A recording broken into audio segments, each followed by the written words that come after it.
Which acid is the most concentrated and the most dangerous? Drop your answer on the comment section. Hello and welcome to Z. Don't forget to subscribe and click the bell icon. Let's talk about the most dangerous acid. Stay tuned.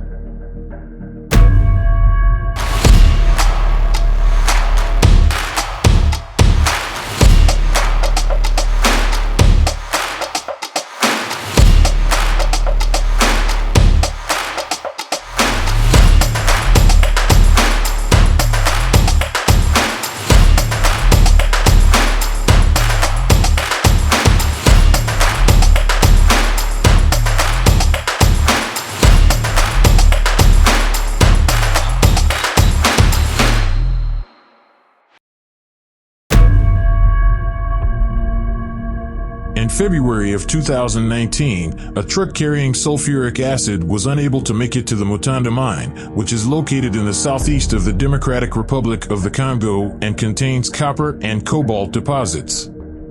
The acid spill melted automobiles and asphalt, combining the two substances with human tissue to form a single mass. Even on the side of the road, there was no way out of the situation. Those who were fortunate enough to escape with their lives had their lungs and eyes burned away by the acid mist. Their lives were disabled as a result, but now sulfuric acid will look like table vinegar to you. If the tank of the vehicle had been filled with enough fluoroantimonic acid, it could have burned through our entire world. This is something that is employed in the chemical industry, but it also has the potential to be used to bring about a true chemical apocalypse. But I have an idea for how to use this terrible power for a good purpose, which is to save the earth from rubbish and then dissolve it all into hell.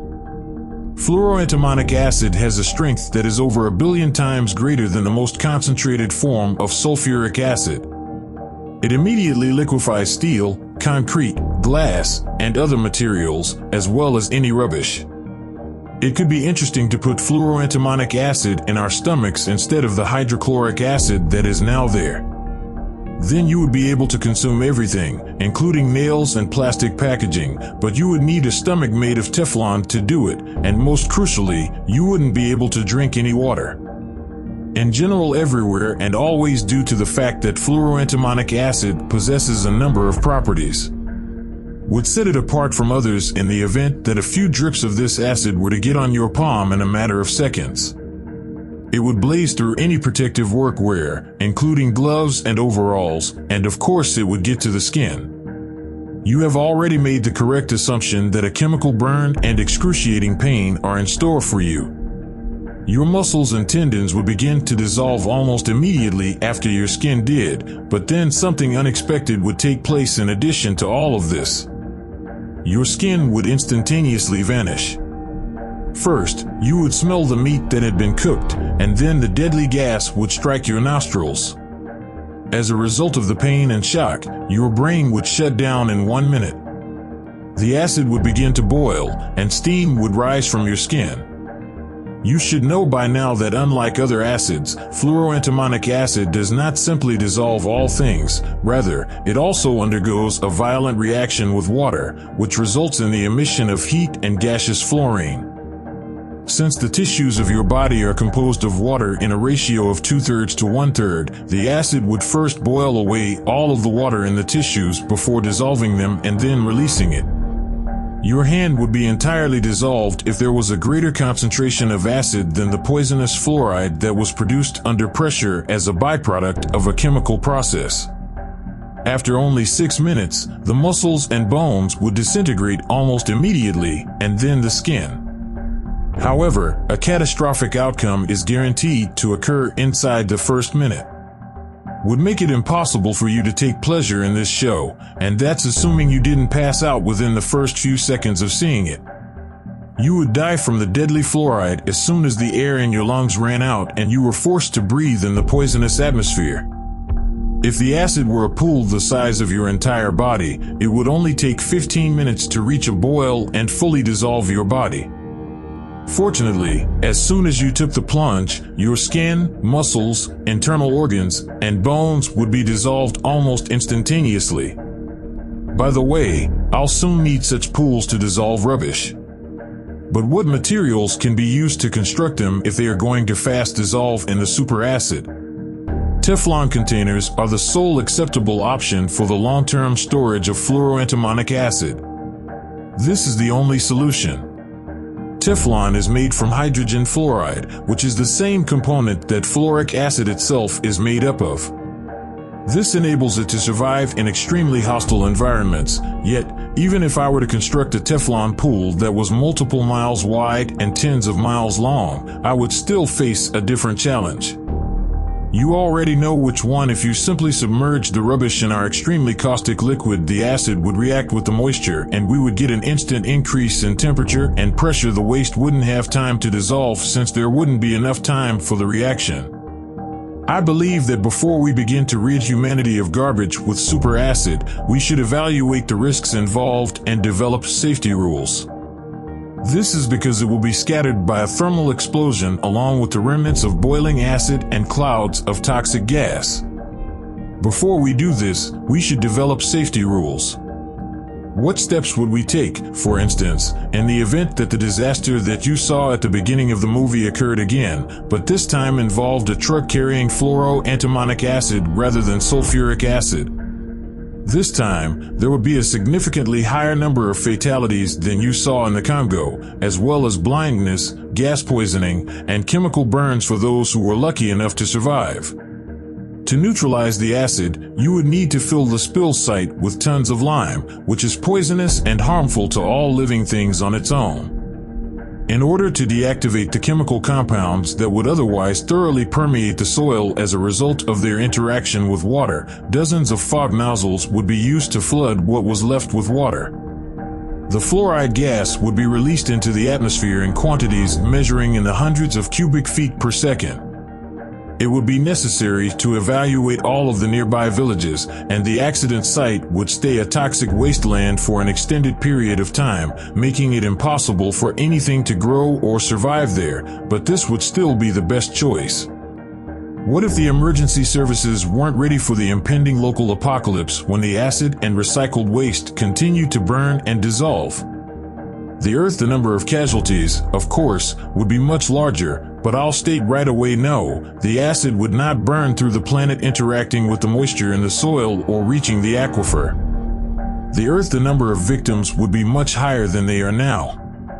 It would turn dozens of acres of land into a scorched desert for decades, but it wouldn't reach deep into the earth because the water would boil away along with the acid, and the planet's atmosphere would eventually absorb all of the toxic gas.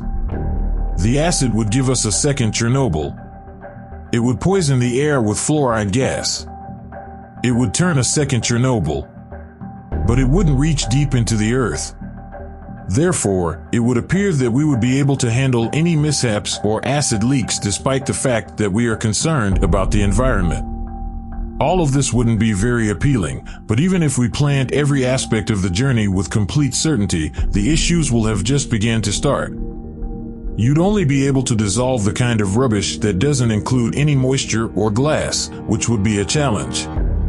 Polymers, metals, and plastics. To accomplish this, we would need a massive screening plant for the separation of the appropriate types of garbage as well as tens of thousands of workers.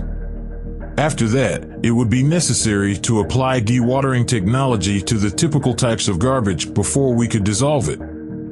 Before we could evaporate it, however, we would have to first dissolve it.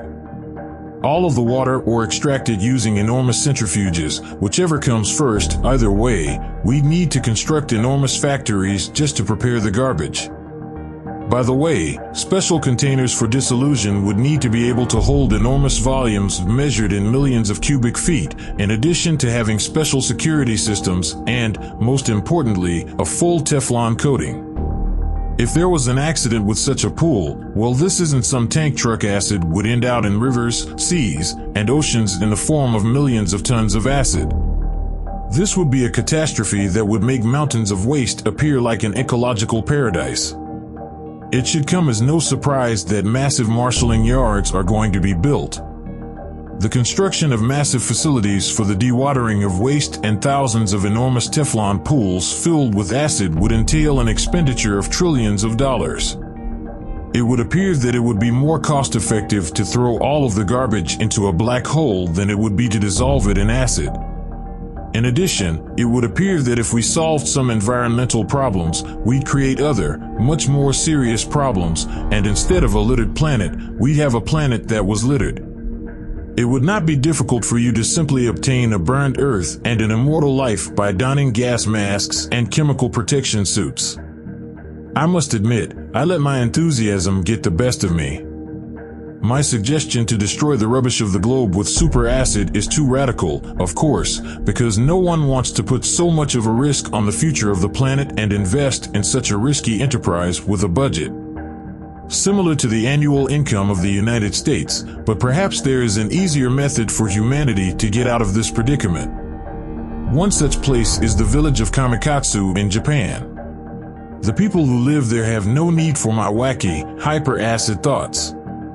They discovered a more sensible approach, and they even refused to build an incinerator at their own expense, but their voluntary system needs a completely conscious level of self-control.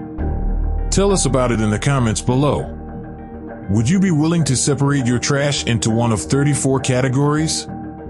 Take it out at certain hours strictly according to a schedule personally handed over to the sorting point, and in order to not confuse anything, use the 27-page instruction, or should we go back to the superacid? Take it out at certain hours strictly according to a schedule personally handed over to the sorting point.